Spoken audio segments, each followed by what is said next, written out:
Michel Foucault fue sin duda una de las figuras más importantes e influyentes del ambiente cultural francés del siglo pasado. Fue un importante filósofo, historiador y psicólogo. Él mismo se describía como una persona preocupada por enseñarle a la gente que se puede ser mucho más libre de lo que en realidad se siente. En sus obras se concentró en demostrar que muchas de las cosas que todos aceptamos como verdades absolutas son construcciones del pasado que pueden ser criticadas y renovadas.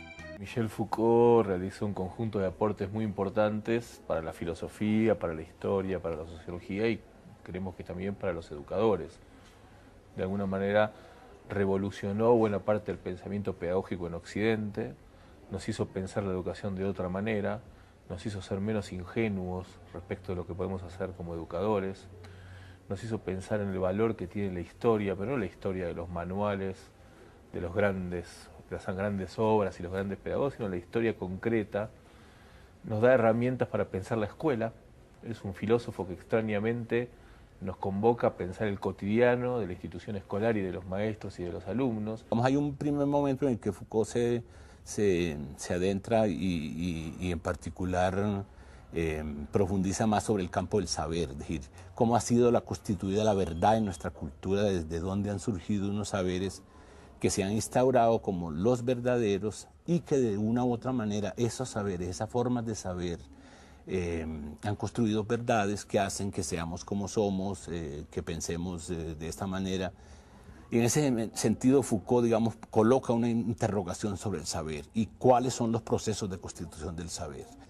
De Foucault es por el sujeto, por la manera como el saber y el poder ha constituido sujetos y nos ha constituido como sujetos, es decir, nos ha hecho sujetos. ¿Sí?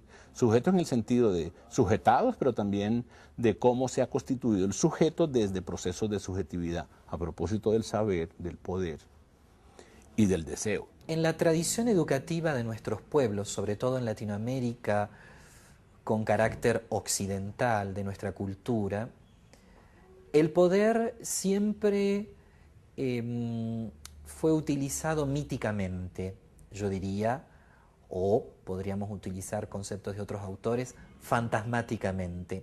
Con Foucault, el poder y el uso del poder fue desmitificado, es decir, fue analizado en cada una de sus condiciones de posibilidad, condiciones históricas, arqueológicas, genealógicas, del sí mismo, que hacen o consideran al poder en su carácter positivo, en su carácter negativo, y de alguna manera dan cuenta de las múltiples posibilidades a las cuales el concepto de poder nos arroja.